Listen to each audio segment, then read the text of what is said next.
ନିଶା ଗରଜୁଥାଏ। ରାଜା ବିକ୍ରମାଦିତ୍ୟ ବେତାଳକୁ କାନ୍ଧରେ ଆଣି ରାସ୍ତା ଅତିକ୍ରମ କରୁଥାନ୍ତି। ଏହି ସମୟରେ ବେତାଳ କହିଲା, ବିକ୍ରମ, ରାସ୍ତା କାଟିବା ପାଇଁ ମୁଁ ତୁମକୁ ବର୍ତ୍ତମାନ ଆଉ ଏକ କାହାଣୀ କହୁଛି, ଶୁଣ। କାହାଣୀ ଶୁଣିବା ପରେ ତୁମ୍ଭେ ତୁମର ମତାମତ ପ୍ରଦାନ କରିବ। ଯଦି ମୋର ପ୍ରଶ୍ନର କୌଣସି ଉତ୍ତର ନ ଦିଅ, ତାହେଲେ ତୁମର ମୁଣ୍ଡ ଶରୀରରୁ ଅଲଗା ହୋଇଯିବ। ବେତାଳର କଥାର କୌଣସି ଉତ୍ତର ନ ଦେଇ ବିକ୍ରମ ବାଟ ଚାଲିବାକୁ ଆରମ୍ଭ କଲେ। ବେତାଳ କାହାଣୀ କହିବାକୁ ଆରମ୍ଭ କଲା। ମଗଧ ଦେଶର ରାଜକୁମାରୀ ଅନିନ୍ଦ୍ୟ ସୁନ୍ଦରୀ ଥିଲେ। କେବଳ ରୂପବତୀ ଥିଲେ ତାହା ନୁହଁ, ଗୁଣବତୀ ମଧ୍ୟ ଥିଲେ।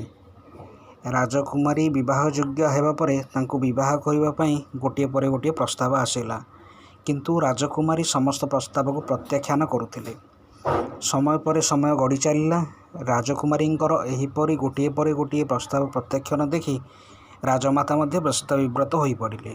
ଦିନେ ସେ ରାଜକୁମାରୀଙ୍କୁ ପଚାରିଲେ, ମାରେ, ତୋର ଏମିତି ପ୍ରତ୍ୟେକ ପ୍ରସ୍ତାବକୁ କାହିଁକି ପ୍ରତ୍ୟାଖ୍ୟାନ କରୁଛୁ? ଏପରି କରିବାର କାରଣ କ'ଣ? ପ୍ରକୃତରେ ତୋର ମନରେ କ'ଣ ଅଛି, ମୋତେ କହ।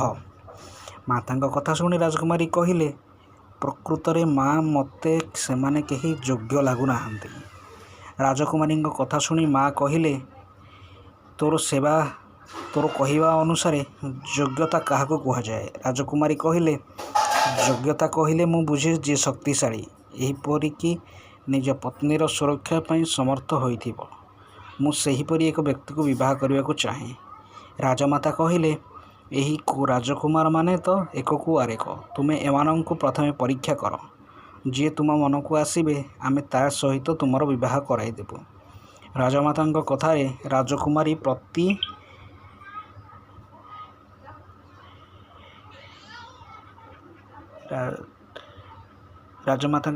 ରାଜକୁମାରୀ ସମ୍ମତି ପ୍ରଦାନ କଲେ। କିଛି ଦିନ ପରେ ଜଣେ ରାଜକୁମାର ରାଜକୁମାରୀ ଚନ୍ଦ୍ରଲେଖାଙ୍କୁ ବିବାହ କରିବା ପାଇଁ ରାଜାଙ୍କ ନିକଟରେ ଆସି ପହଞ୍ଚିଲେ। ରାଜକୁମାରୀ ଚନ୍ଦ୍ରଲେଖା ତାଙ୍କୁ ପରୀକ୍ଷା କରିବାକୁ ଯାଇ ପଚାରିଲେ, ତୁମେ ମୋତେ ବିବାହ କରିବାକୁ ଚାହୁଁଛ?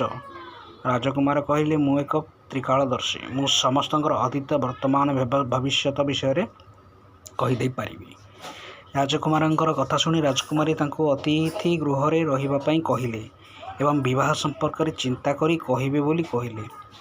ଏହାପରେ ଆଉ ଜଣେ ରାଜକୁମାର ଆସିଲେ। ରାଜକୁମାରୀ ଚନ୍ଦ୍ରଲେଖା ତାକୁ ମଧ୍ୟ ବହୁ ପ୍ରଶ୍ନ ପଚାରିଲେ। ରାଜକୁମାର କହିଲେ, ମୋ ପାଖରେ ଏକ ଏପରି ଅଲୌକିକ ରଥ ରହିଛି, ଯାହା ଆକାଶ, ପୃଥିବୀ, ପାହାଡ଼ ଏବଂ ସମୁଦ୍ର ମଧ୍ୟରେ ମଧ୍ୟ ଯାଇପାରିବ।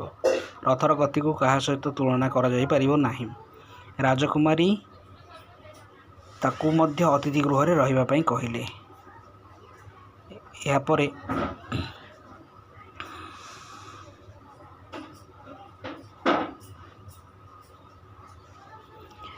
ଠିକ୍ ଏହାର 2 ଦିନ ପରେ ଆଉ ଜଣେ ରାଜକୁମାର ଆସି ପହଞ୍ଚିଲେ। ସେ ରାଜକୁମାରୀଙ୍କୁ କହିଲେ, ମୁଁ ମୋର ଖଣ୍ଡା ଉପରେ ବିଶ୍ୱାସ କରେ।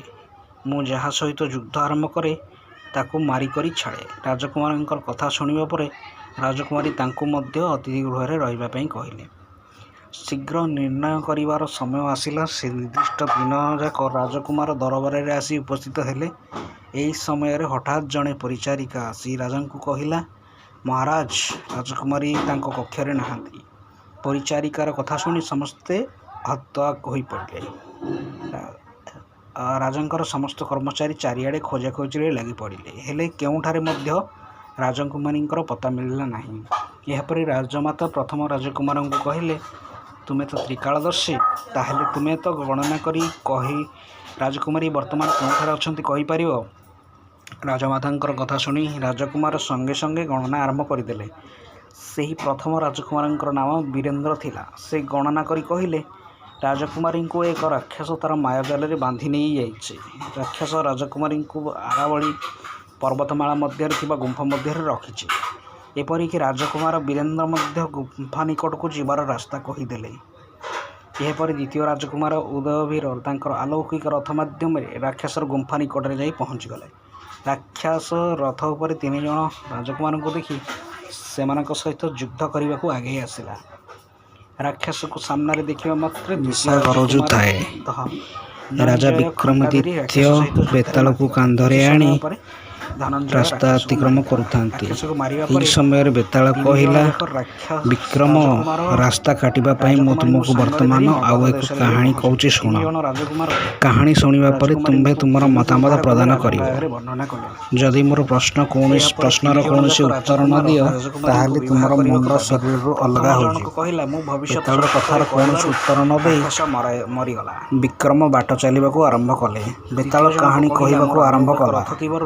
ମଗଧ ଦେଶର ରାଜକୁମାରୀ ଅନିନ୍ଦ୍ୟ ସୁନ୍ଦରୀ ଥିଲେ। କେବଳ ରୂପବତୀ ଥିଲେ ତାହା ନୁହେଁ, ଗୁଣବତୀ ମଧ୍ୟ ଥିଲେ। ରାଜକୁମାରୀ ବିବାହ ଯୋଗ୍ୟ ହେବା ପରେ ତାଙ୍କୁ ବିବାହ କରିବା ପାଇଁ ଗୋଟିଏ ପରେ ଗୋଟିଏ ପ୍ରସ୍ତାବ ଆସିଲା, କିନ୍ତୁ ରାଜକୁମାରୀ ସମସ୍ତ ପ୍ରସ୍ତାବକୁ ପ୍ରତ୍ୟାଖ୍ୟାନ କରୁଥିଲେ। ସମୟ ପରେ ସମୟ ଗଡ଼ି ଚାଲିଲା। ରାଜକୁମାରୀଙ୍କର ଏହିପରି ଗୋଟିଏ ପରେ ଗୋଟିଏ ପ୍ରସ୍ତାବ ପ୍ରତ୍ୟାଖ୍ୟାନ ଦେଖି ରାଜମାତା ମଧ୍ୟ ବିବ୍ରତ ହୋଇପଡ଼ିଲେ। ଦିନେ ସେ ରାଜକୁମାରୀଙ୍କୁ ପଚାରିଲେ, ମାରେ, ତୋର ଏମିତି ପ୍ରତ୍ୟେକ ପ୍ରସ୍ତାବକୁ କାହିଁକି ପ୍ରତ୍ୟାଖ୍ୟାନ କରୁଛୁ? ଏପରି କରିବାର କାରଣ କ'ଣ? ପ୍ରକୃତରେ ତୋର ମନରେ କ'ଣ ଅଛି, ମୋତେ କହ। ମାତାଙ୍କ କଥା ଶୁଣି ରାଜକୁମାରୀ କହିଲେ, ପ୍ରକୃତରେ ମା, ମୋତେ ସେମାନେ କେହି ଯୋଗ୍ୟ ଲାଗୁନାହାନ୍ତି। ରାଜକୁମାରୀଙ୍କ କଥା ଶୁଣି ମା କହିଲେ, ତୋର କହିବା ଅନୁସାରେ ଯୋଗ୍ୟତା କାହାକୁ କୁହାଯାଏ? ରାଜକୁମାରୀ କହିଲେ, ଯୋଗ୍ୟତା କହିଲେ ମୁଁ ବୁଝେ ଯିଏ ଶକ୍ତିଶାଳୀ, ଏପରିକି ନିଜ ପତ୍ନୀର ସୁରକ୍ଷା ପାଇଁ ସମର୍ଥ ହୋଇଥିବ। ମୁଁ ସେହିପରି ଏକ ବ୍ୟକ୍ତିକୁ ବିବାହ କରିବାକୁ ଚାହେଁ। ରାଜମାତା କହିଲେ, ଏହି ରାଜକୁମାରମାନେ ତ ଏକ କୁଆରେଖ। ତୁମେ ଏମାନଙ୍କୁ ପ୍ରଥମେ ପରୀକ୍ଷା କର। ଯିଏ ତୁମ ମନକୁ ଆସିବେ, ଆମେ ତା ସହିତ ତୁମର ବିବାହ କରାଇଦେବୁ। ରାଜମାତାଙ୍କ